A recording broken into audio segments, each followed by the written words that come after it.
સુરતના ડિંડોલી વિસ્તારમાં એક યુવતીની લાશ મળી આવતા ચકચાર મચી ગઈ હતી। 23 વર્ષીય આ યુવતીની લાશ મળી આવતા તેના પરિવારમાં સ્નેહીજનોમાં શોકનો માહોલ છે। કહેવાય છે કે આ યુવતીનું નામ શ્રુતિ છે અને શ્રુતિ કિરણ હોસ્પિટલમાં સ્ટાફ નર્સ તરીકે કાર્યરત હતી। આ યુવતીએ આત્મહત્યા કરી કે પછી બીજું કોઈ કારણ છે તે મુદ્દે હજી સુધી પોલીસે કોઈ ખુલાસો કર્યો નથી, પણ યુવતીની લાશ મળી આવતા ખાસ કરીને પોલીસે કાયદેસરની કાર્યવાહી હાથ ધરી છે। गणेश गणेश भाई क्या રહેવાનું पर्वत पर्वत गांव શું ઘટના બની હતી બેન સાથે? अब पता नहीं मुझे भी उतना। बेन का नाम क्या है पूरा? श्रुति श्रुति, उम्र 23 साल।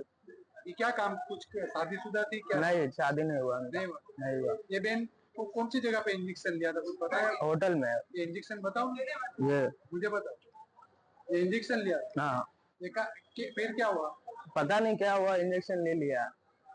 फिर इसको कहाँ से यहाँ हॉस्पिटल क्यों? हॉस्पिटल लेके आए, बेहोश हो गया था, हॉस्पिटल लेके आ गए। कौन से हॉस्पिटल लेके आए? यही सिविल न्यू सिविल फिर क्या हुआ? डॉक्टरों ने क्या बोला? बोला आते ही डेड हो गया उधर। अब क्या कहना चाहते हो कि इंजेक्शन की वजह से? इंजेक्शन से वजह से